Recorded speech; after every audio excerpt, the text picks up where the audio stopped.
How do you start a podcast? I really think that needs to. How do you start a podcast? That should go in there. Hello, everyone, and welcome to the very first episode of the Fifth Wheel Podcast. My name is Hannah. And I am Sydney. And we are your gracious hosts. A little bit about us before we dive in. We're just, honestly, I mean, there's not a lot to say. We're just two friends who love to yap about F1. Yeah, when we met, we bonded over Formula One. And that kind of just instantly, I think, solidified our friendship. And we haven't really stopped yapping since. Yeah, you're right. So, we're going to talk about F1 anyway. Why not record the yaps? Yeah. So, thus gives you Fifth Wheel. Exactly. And what was so special about meeting Sydney is that I noticed that she was an F1 fan. I think she had a screensaver or something, or maybe it was me. I don't know. But one of us asks the other, are you an F1 fan? Yeah, are you? And in my head, I was like, she's probably a good fan, but she's probably not as unhinged and in the weeds about all of the information as I am. And then we proceeded to swap F1 memes with each other for what, like the next hour? Oh yeah, I sent her like teenage pics of Lando. It was a time. I still have some of the ones you sent me from that night saved on a folder in my phone, and their quality. And the rest is history. All right, well, that's enough about us. Let's get into the podcast. The way that this is going to work is we'll always start off with a little intro, and then our segment before we dive into the race weekend is going to be guys on the gram. So the way that we're going to do this essentially is the guys be posting on the gram. Sometimes they post good stuff, they post weird stuff, but we're going to take the most noteworthy stuff and go over it. And a couple of these are from before this week, but we didn't have an episode before this week, so I'm cheating. And they're honestly so good, they deserve to be just cemented into history. They do deserve it. So first up, we have George Russell, aka Madonna, via the Vogue music video. What is this? In a good way. Like, what is masterpiece. This? It's a masterpiece, right? And we also have her in her gloves for her Christian girl Autumn with her little hot chocolate. I mean, he's just staring into your soul. He is, but look how content he looks. It's got to be top 2 George Russell pictures of all time now. For sure. He has that look on his face, when it's like that one girl towards the end of a movie of a rom-com and she like looks out over the bridge and's like, everything's gonna be okay. That's that look. That's that look. And then the other part of the gram, move my straw. Other part of the gram that I liked was this picture of Esteban, Alex, and Oscar. Looks like they're playing pickleball or tennis or some sort of racket sport. Paddle. I think it was paddle. They're weird pickleball, not pickleball. Yeah. Uh-huh. Yeah, weird pickleball, not pickleball. But yeah, I just thought this was a really cute picture. They all look so happy, and it's great.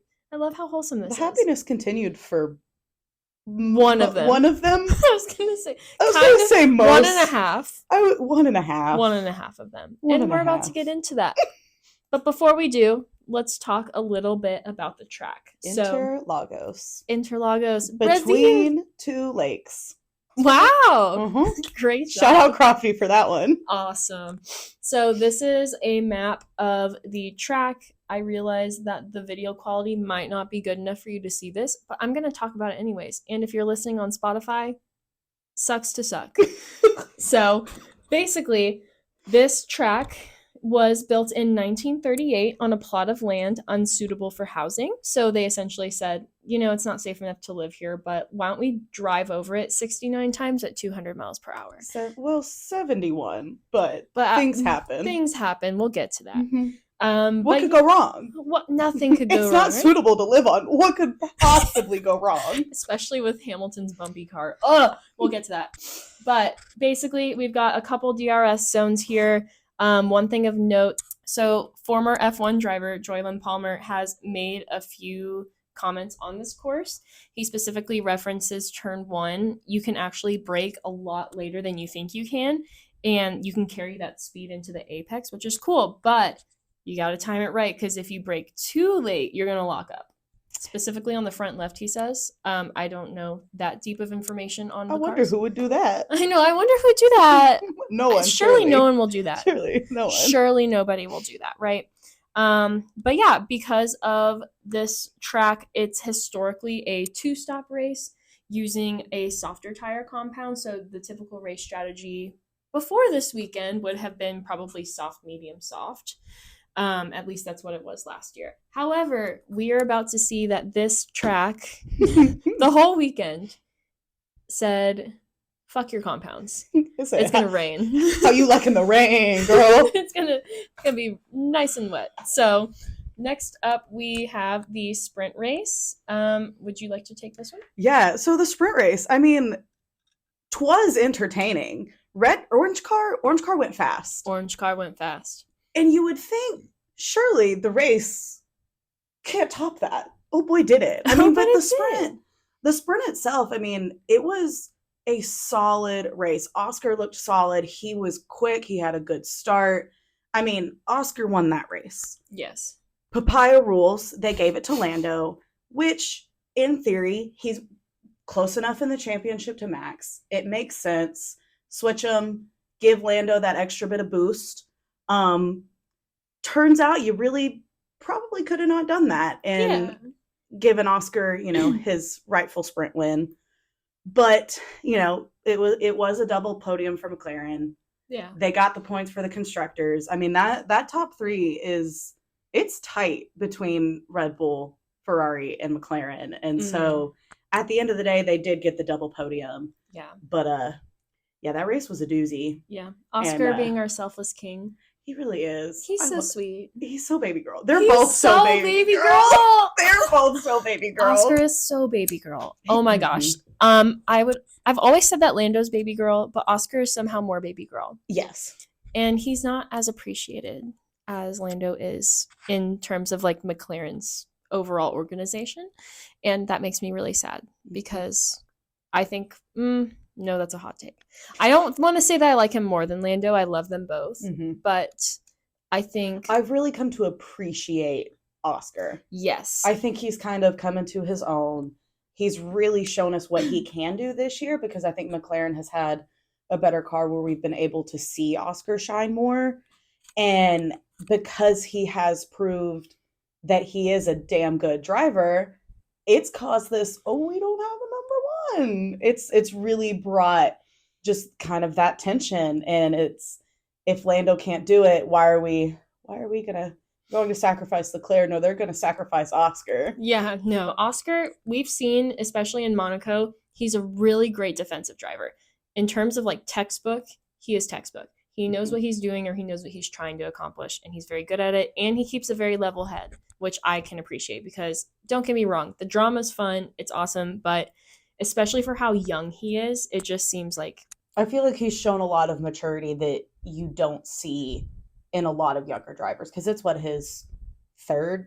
I think it's his second season. Or third season on the grid. It's not his fourth or higher. We can tell you that. But I don't know. It's either 2 or 3.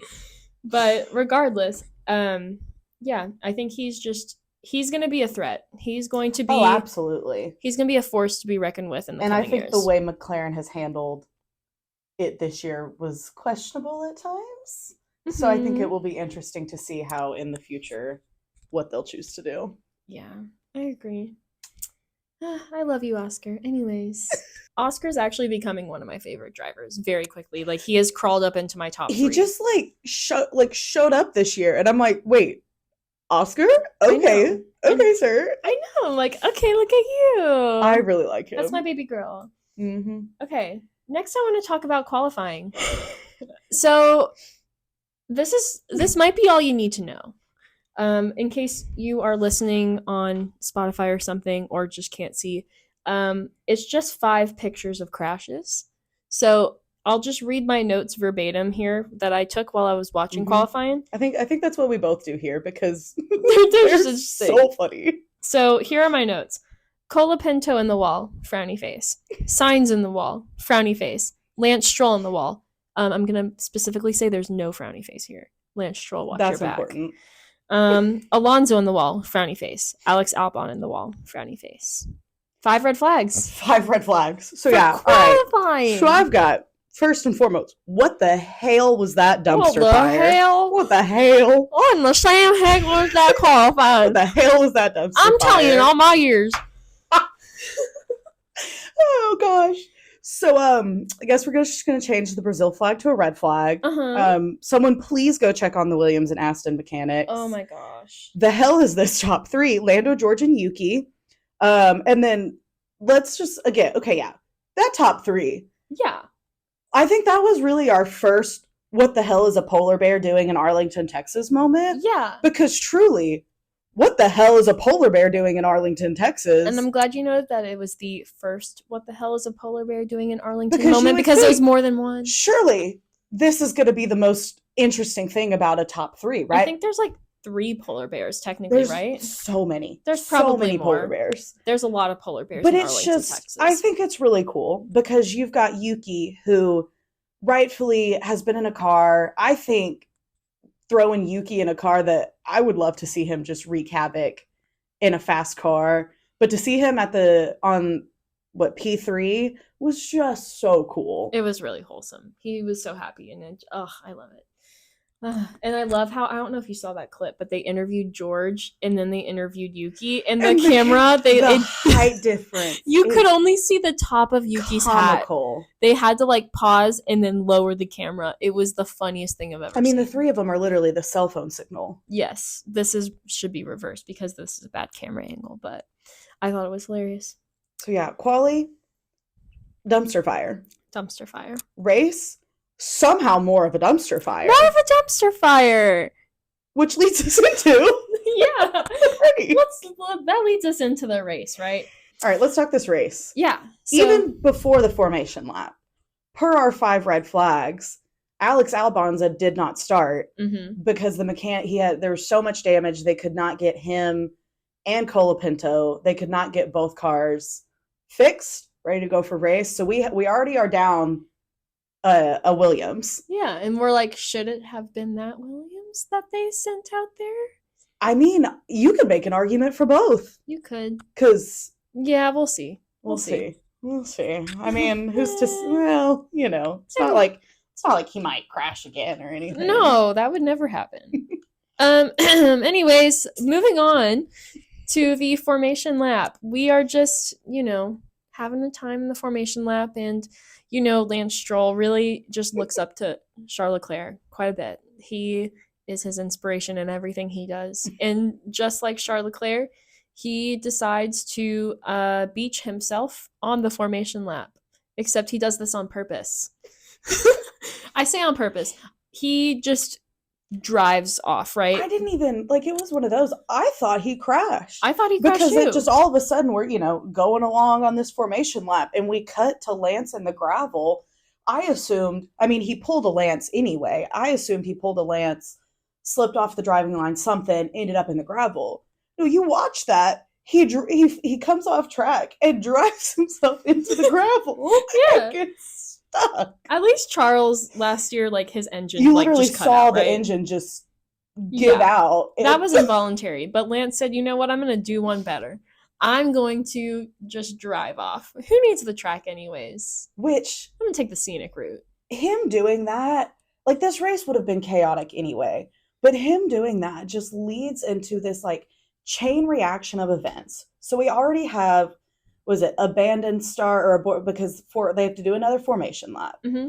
They line up together. Yeah. And then Lando, the sweet angel baby, he sees orange light and said, "Orange mean go." Yeah. And goes.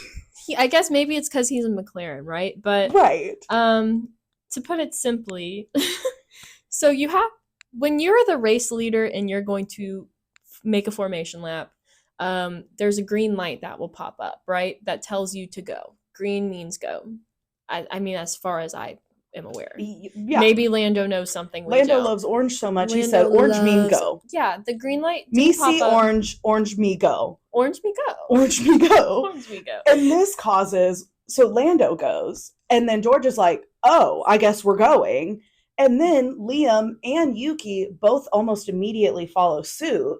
And then everybody else, because the leaders went, everybody else has to follow around. We got another formation lap. Mm-hmm. And everyone's like, what happened? What happened? What do we do? Yeah, the whole grid just decided to go, and that's all because Lando said, I kind of want to go now. Lando said, I feel like going now. What if I went now? I go now. Good luck, everyone else. Y'all are taking too long. I'm going to go now. Thanks. Yeah, did not wait for that green light. No, he did not. So a total reset had to happen then, which was so cool. And I think that was that's it before they start, right? Mm-hmm.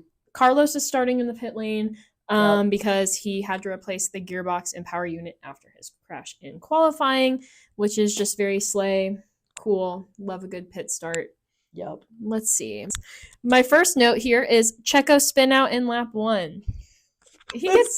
My note on Checo's is a surprisingly clean lap 1, aside from Checo's spin. Yeah, I mean, it was a good spin, and he got himself back out there. It wasn't a crash. The splash in the mud puddle was kind of impressive. I know. It was kind of cool. But I think really the only thing that happened on lap 3 technically, but on actual lap 1 was George overtook Lando. Lando did not have a good start, and George took the lead, and it was, I don't know. Lando's starts my guy struggles with them. Yeah. And one thing that I've noticed with George this season is that he takes full advantage of those starts. He is very, very good about getting in front as soon as he can. It's kind of like the meme, and in goes Max Verstappen, or through goes Max Verstappen. Now it's through goes George Russell. Or George Russell goes through you. Yeah. R.I.P. Carlos Sainz at the 22 U.S. Grand Prix. Something like that. Oh, man. I mean, it's just classic. But basically, George says, get out of the way. I'm going. Whether you want to be hit, that's your decision. So that's really fun. But he does get a great start in that. And then because of these, we had our 2 formation laps. Mm-hmm. So now we have a 69-lap race. Yes. It's great. Nice. Haas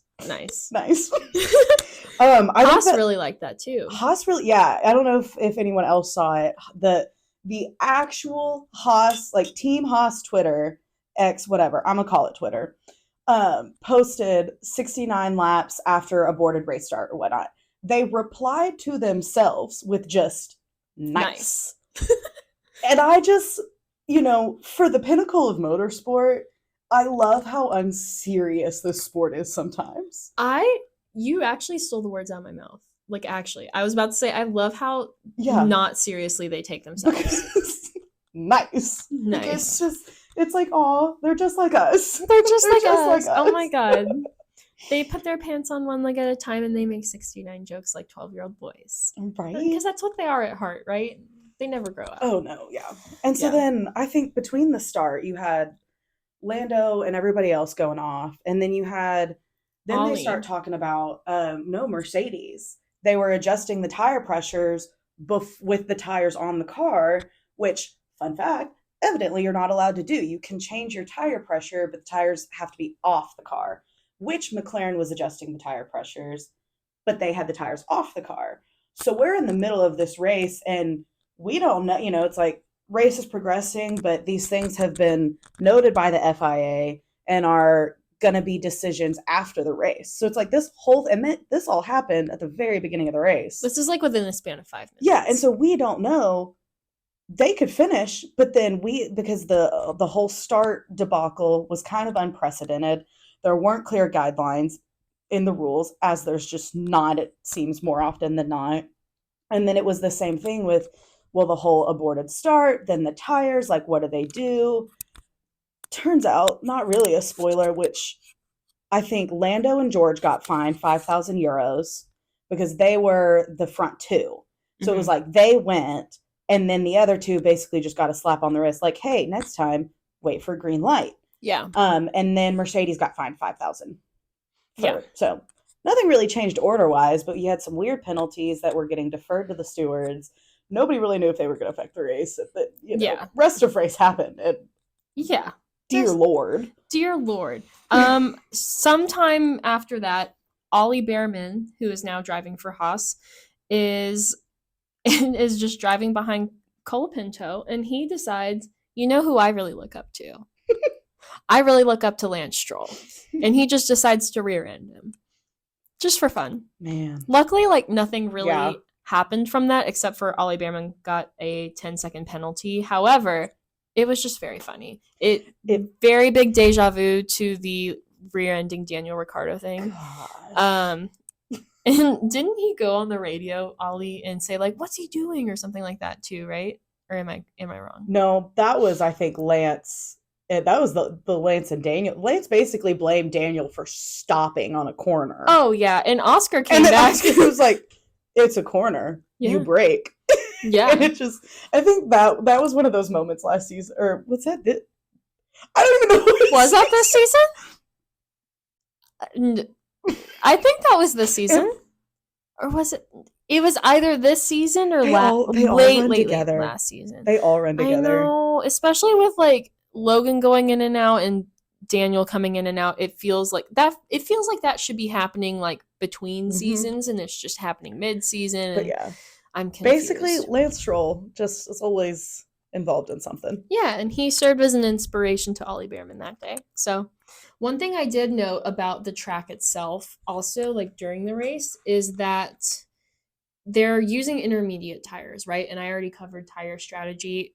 They're not using what they would typically use, but the track, because it's not quite as wet anymore, the rain was going in and out, they were having a really hard time cooling down their tires. So you'll notice if you're rewatching the race, the cars are going slightly off of the racing line to find those little puddles, right? To cool off the car. I mean, and even in that brief stint, I mean, the track was never dry. No one was on slicks at all at any point of the race. It was, I don't know, did anybody ever go, I think a few of them went full wet tires. I think but so. Majority of them were on intermediates that entire race, which really that was just added in the chaos. Ricky, are these new intermediates? Hello? Oh man, God. That was later in the race, but basically he goes to pit, and this is during the red flag pit, which was nice. That did affect Lando and George, unfortunately, but we'll get to that. Carlos goes in there changing his tires, and he goes to his race engineer, Ricky, are these new intermediates? They don't feel like they don't feel like it. And then they don't answer, and so he goes, hello. Hello. You just really gotta feel bad for Carlos. They didn't answer him. Poor guy. I mean, and it was just you had that it was a virtual safety car, and because I think was that when Nico beached himself on the drain. It was either that or when Colapinto hit the wall. Yeah, bless his heart. That's what I was trying to foreshadow earlier. Like, should they have sent him out or Albon? It probably would have happened to either of them, just because, I mean, I noted it somewhere on here, the sheer amount of just spinning off the track and, like, having to get back on. I mean, Ollie spun, I think, 2 or 3 times. Yeah. Somehow didn't end up in the wall. I think Colapinto just got really unlucky. I mean, Nico beached himself on a drain. Yep. And then let's dive into Nico here for a second, because this man receives the first black flag, which is a disqualification. It is the first black flag to be shown to any driver since the 2007 Canadian Grand Prix. Which is insane. I mean, we're talking 8 years? Math? 6? 8, 7, whatever. Wait, did you say 2008? At 7. I did my math way wrong. That's like that's not correct. That is like It's not 2017. No, it's not 2017, girl. That's okay. Add another 7. And it's like 14 the best part years is ago. I'm supposed to be good at math. Yeah, that's okay. She's the engineer. Might be an engineer, but I play with water. She's a water engineer. You know those like little water tables that they give children, like where they like pour the water and it flows down. Is that what you think my cube is? Yeah. Okay. Sorry, y'all. It's been a day. Math is hard. Math is really 2007. What is that? 17. So what? No, we're gonna cut my bad math out. Okay, please. We're gonna cut it out. That's a long ass 17 time. years. At least. 17 Yeah. years. Yeah. I just did the math in my head. Good math. See, It took me that long. we've been at it for a minute, but that's It's okay. been a day, guys. It's daylight savings. It's dark out, and it's like not even 8 o'clock. I'm tired. Yeah. I'm sick of this. Anyway. Yeah, Anyways. so poor Nico, so he gets this black and white flag because, so he beaches himself on the drain, but his car was fine. And so I think it was 3 or 4 marshals came out and pushed him off this drain. Well, no, they rebooted his car. Well, what you can do, if you can get your car started up and can basically unassist it, because that's still technically unassisted. Yeah. And so if he had been able to get himself off that drain and back on track, he could have kept going. But then he's stuck, and so these marshals come out and basically just nudge him off the drain, and so he keeps going. Shortly after is when Colapinto crashes. So then we get red flag, everybody's in the pits, and Crofty and Martin, they're all yapping, and then they're like, well, we know he got disqualified. I don't think he knows he got disqualified yet. Yeah, because they didn't tell him. Well, and he didn't have on like the broadcast headphones, this, that, or the other. Like, he's geared up, ready to go, and then so eventually finds out he gets this black flag, so he gets disqualified. Hot mess and a half. So we've lost a Haas, we've lost an Aston, we've lost a Williams. Mm-hmm. I think we still had Carlos. We still had Carlos at that point, because that's when he said, Ricky, are these new intermediates? Yeah. It was during the red flag. So much has happened in between that, and Esteban's leading the race right now. Oh yeah, let's jump to that, shall we? So, well, right before this, it was Lando, the VSC. Yeah. Well, wait, virtual safety car. Yeah, it was the virtual safety car, and so they pit. Yeah, so it was Lando and George, right? Lando and George are like, we're gonna go ahead and pit, and they did, and then like a lap after that. No, as they were coming in, the virtual safety car ends. That's right. So they're coming in and they're like, we're not really sure when this VSC is ending, because with that one, there's not an actual safety car out. So it's so much harder to know. You know when a safety car's ending, safety car goes back into pit. Yeah. This was, they pulled in, and I don't remember if it was as they, like, pit stop had already happened and they're coming out, or if they had just come in. Virtual safety car ends. And so then basically they're kind of stuck. They come out, I think, somewhere in the 10 to 12, basically middle of the pack. Yeah. And Esteban is leading a Grand Prix. Yeah. Esteban Ocon, the man himself. The Alpine tractor is leading a Grand Prix. It's insane. Which, fun fact, so Esteban led the Grand Prix for 14 laps. He has led a race for more laps this season than Checo. Checo's led for any race for 1 lap. For those not watching, I just like covered my mouth in shock. But it's not surprising. No. It's not. Sidebar, we're both certified Checo haters. Yes. I think it's a whole thing. As a human being, I think he's probably fine. He doesn't really show a lot of personality. And I will admit, Checo in his prime, I mean, he was a pretty solidly decent, like, he was a force to be reckoned with. You don't get a nickname like the Mexican Minister of Defense without being good at what you do. Yeah. I mean, I think it was in 2022, if it was a street circuit, that man was going to win that race. Yeah. I mean, like, I remember his drive in, I think it was Singapore in 22. I mean, like, just solid. But then it was like one day he woke up and just was like, eh.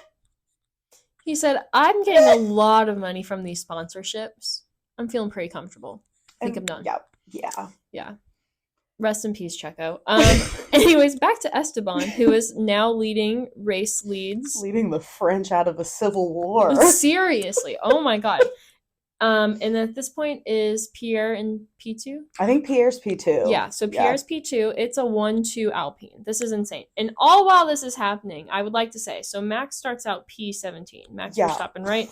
Max, during this time, is climbing the leaderboard like his father is at the bottom. That man does not want to be at the bottom of the pack. He goes up and up and up. I mean, I think it was within the first lap. He had made up 7 places. He made up 7 places, I think, in the first 2 or 3 laps. In the first, like, lap in a corner, like, I vividly remember, I was like, that man was in 17th. Then he was in like 11th. And then he was and it was just, oh my gosh. Yeah, and the way that he was driving too, you can't even say it was reckless because you watch it. It's so precise. He's driving like it's not raining. During all of this, by the way, I know we've said it, but need to emphasize again, it is pouring down rain. These drivers are, they're not driving like they normally do. You see a lot of lockups. You see a lot of little swivels in the back of the car. People going off track, coming back on track, people spinning. Yeah. Meanwhile, Max is, it looks like he's driving on a dry course on a hot day, just doing his thing. And he's passing people so effortlessly. Genuinely, like, some of the best driving I've ever seen. It was impressive. If you are the world's biggest Max Verstappen fan, if you are Max Verstappen's biggest hater, objectively, that was a beautiful drive. It was. I think that this race for Max is going to go down in history. This is a race that for one, the chaos in general, I think made this one of those races that will just get talked about for years and years and years. But P7, it was just, he started 17th in the rain. No one should have been able to do what he did. No. And not many drivers could have done that. No, I don't think we've said it yet. Spoiler alert, he wins. He gets all the way up to P1. P17 to P1. In the rain. They said it after. So Max, let's see, this was only the 5th time a driver starting from 17th or lower went on to win the Grand Prix. They said 0.44% of all of these Formula One races have been won by someone who started P17 or lower. That's insane. That is absurd. That's crazy. Criminally insane behavior, as was Max's drive. It was beautiful. Red Bull's car this year has not been fantastic, and the other cars have caught up to what Red Bull's car was last year. But aside from that, Max is still churning out wins. It's not every race. If not win, he's finishing in the points or on the podium. Yeah. Given the circumstances that he has been placed in, he's excelling. He's doing a great job. You take the whole Checo struggling out of it, you really look at, we know this year that car is not the powerhouse that it was at one point. No. And he has taken, this not as great, developed car and just is consistently putting it up there. And I think you've got to give Max credit where credit's due.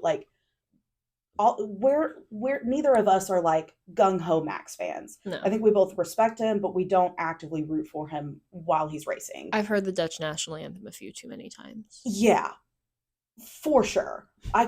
It's I'm like a sleeper agent when it comes on. We could go through the whole thing. We're not going to do that to you. We're not. But it's we could.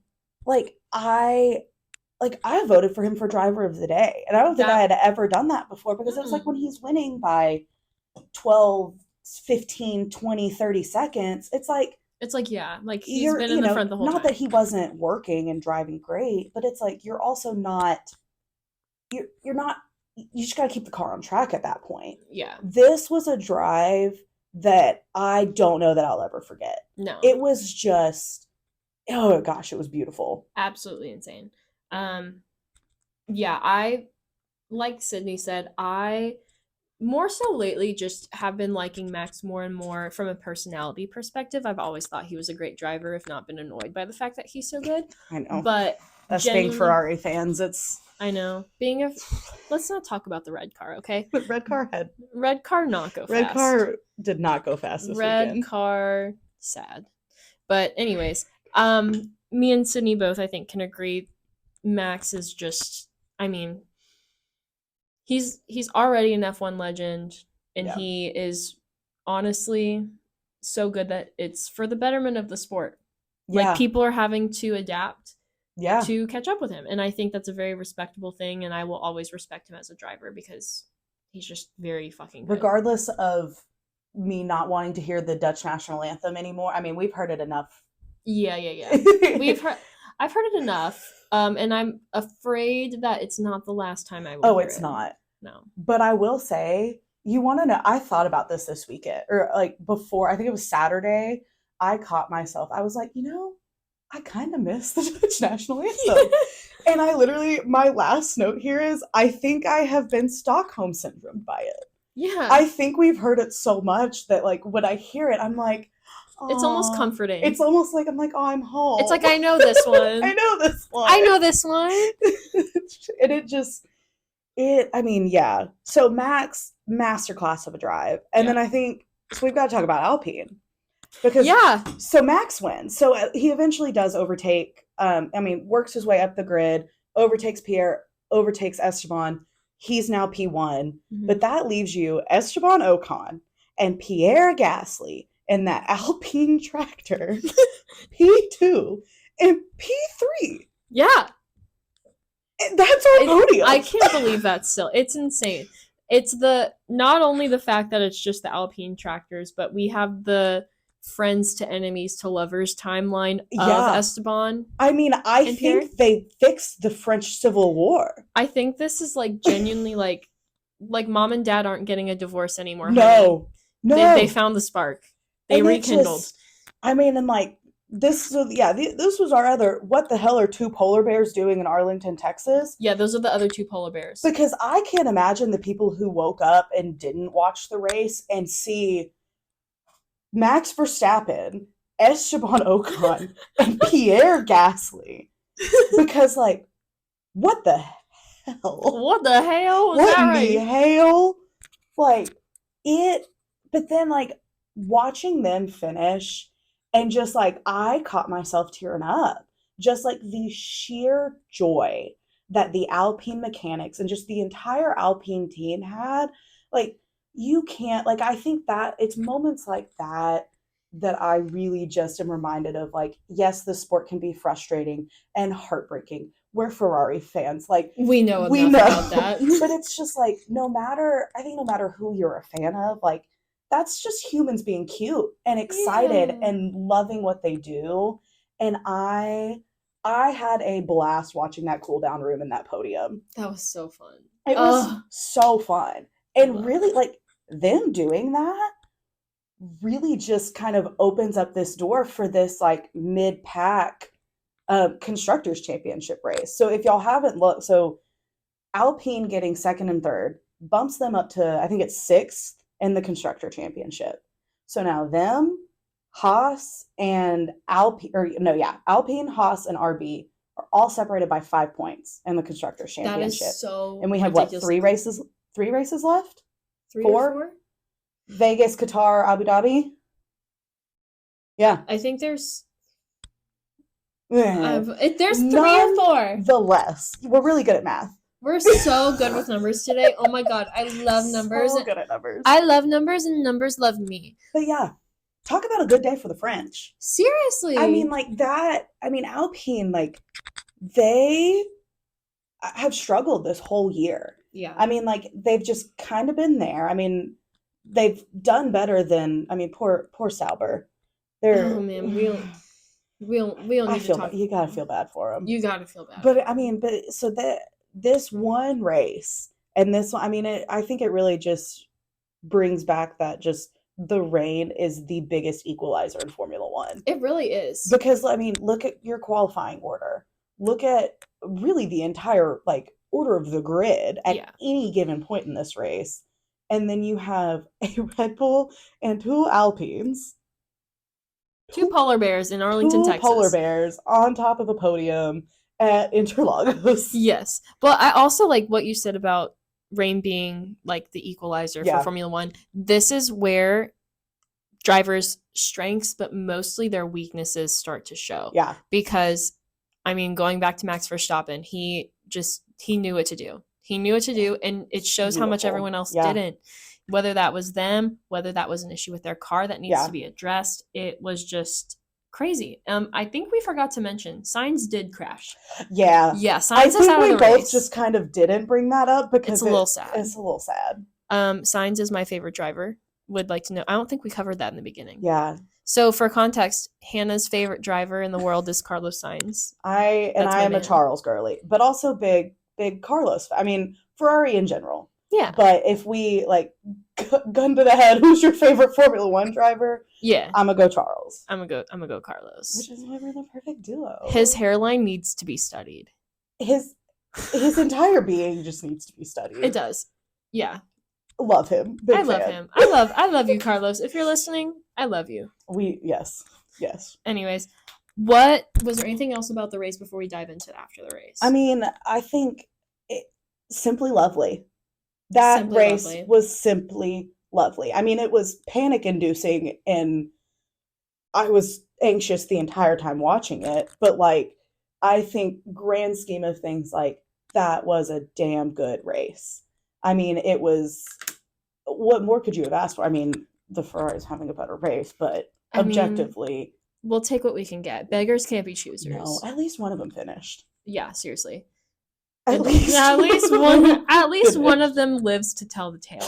Which, like, can we talk about, for Charles and all his bad luck, the fact that he finished that race, it could have been limping on one wheel. Oh, yeah. He finished that race. He crossed that finish line, and he was not in last. Yeah.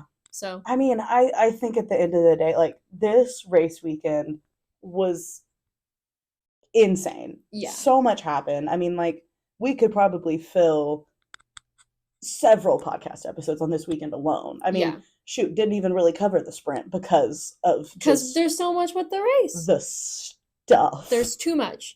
But with the end of this race, it leaves the season in a very delicate balance. So there are 86 points left up for grabs for the rest of the season. Only 86.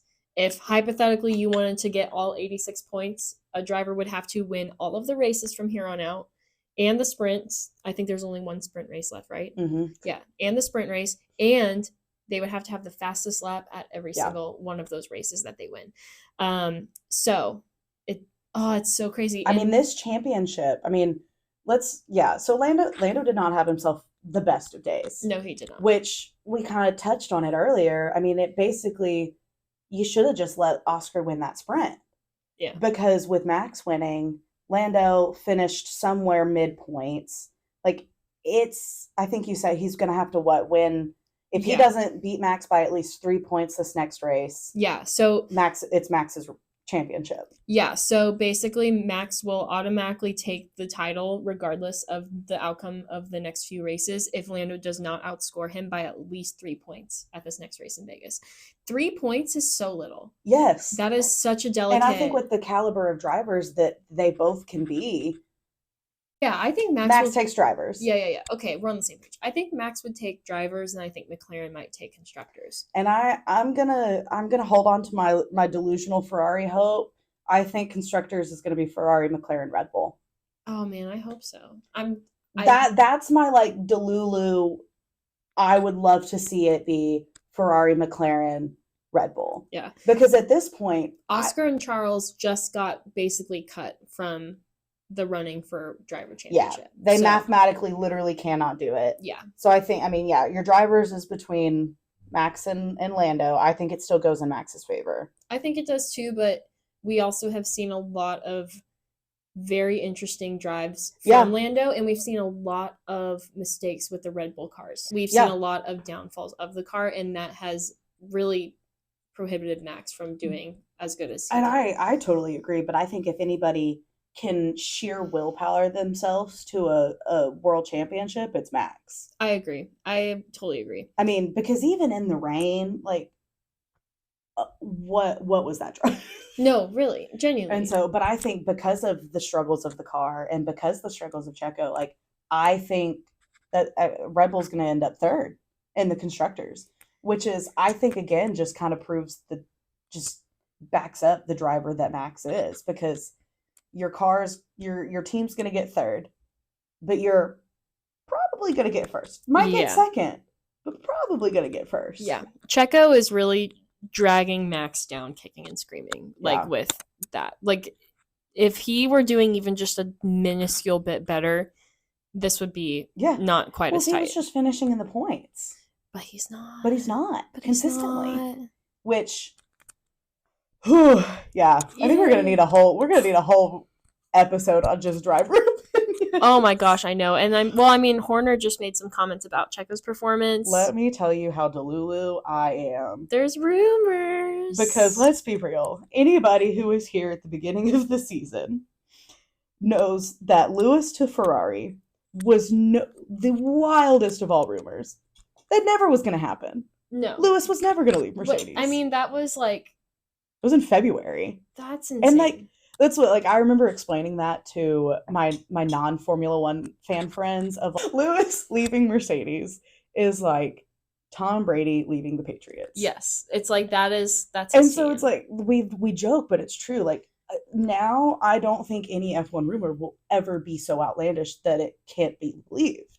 No. And I've seen two separate rumor posts. Two separate posts of Checo getting the boot and Red Bull calling up our boy Carlos. Yes. And then Williams letting Franco keep the Williams seat. Yeah. Well, I mean, I know Williams like is really like they're really he's like, I want Franco to have a seat. Yes. And he deserves a seat. He's doing really good. Yes. And so Red Bull is where I wanted Carlos to go. When Checo announced that he was re-signing with Red Bull, I called Sydney screaming. So yeah, I was goodbye. You were bigger than the whole sky. Yeah, I was Carlos pissed. in a Red Bull suit. I was more pissed about I was more pissed about Checo re-signing with Red Bull than I was that Carlos went to Williams, and that's saying something because I'm very upset that he's going to Williams. I mean, that's a whole nother thing. We're gonna have to do, I think, in the off season, which is just in a couple months. I don't want to talk about it. But in the off season, we're gonna do a few episodes. One of them being F1 for beginners, because I actually made a slideshow for the Vegas Grand Prix. I'm having some people over that know nothing about F1, but they just want to participate.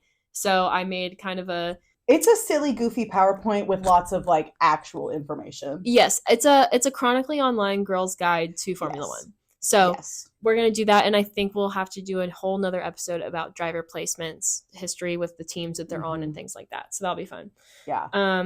But with that, I think it's time for our last little segment. So we decided that in this podcast, we're going to end with our Diva of the Day. Diva of the Day. And it's basically just what it sounds like. Who did we think was the biggest diva? Biggest diva, good or bad. Because you can be a good diva and you can be a diva. Yeah, it can be good or bad. And I'm going to preface, George Russell will most likely be receiving this award most of the time. A lot. He's such a diva, and I love sassy. George is such a diva, and I love her for it. We do. So with that, we decided that our Diva of the Day is, well, at least we each chose our own. I think we were a little split. We were a little split. We agree, but yeah, a little split. So I went with Lando simply because he was like, I'm gonna drive when I want to drive. I'm not gonna I'm kind of bored here, y'all. I'm waiting on y'all to give me a green light. I'm bored. I want to drive now. He said orange means go. I am an orange papaya diva. Yeah, let me go. He said I'm bored. I'm going now. And that's so diva of him. It was very diva of him. The whole race incident started. I mean, he got fined €5,000 for being a diva. If we think about it. I mean, hey, it's the price to pay for being a diva. It is. I think it was worth it. I think it was worth it. I mean, he makes enough money. If he hadn't done that, we wouldn't have had a 69 lap race. You're so right. And that was just nice. That was a win in itself. That really was. When they dropped that lap count, we were like, what a great day for immature people. What a great day for people like us. Or just, who enjoy a little bit of middle school humor. I mean, who doesn't? Non-fun Haas people. does. Haas loves some middle school humor. We already talked about that. But yeah, so, and then my diva of the day goes to the safety car. Honestly, diva of the weekend, I think, goes to the safety car. Oh yeah, she was out in full force. It said, you know what, I went away, I worked on myself mid-season, you didn't see me for a while. For like 9 races. I gave you a taste in Austin, I gave you a taste in Mexico. It is my time to shine. She's in her reputation era. I mean, I don't think there was a day this weekend where we did not see her. No. She really popped off. And honestly, Max driver of the day. If we could have voted for the safety car for driver of the day, I would have done it. If anything, for the bit.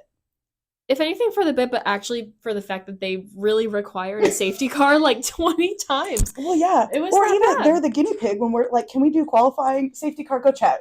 Yeah. Like, so yeah, Lando, safety car, for sure our divas of the day. Yeah.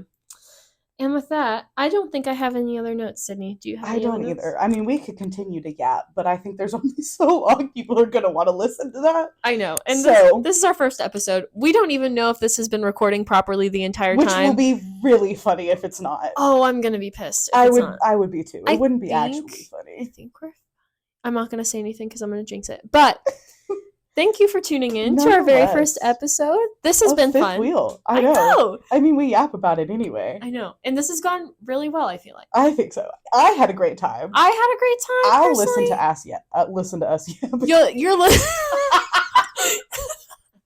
to us. I know word good. Words are hard. I would listen to us yap again anytime. I would too. Yeah. Look, even if no one listens to us yap, I have a great time. My mom will listen to us yap. I think I'll force my sister to listen to us. Yes, she would.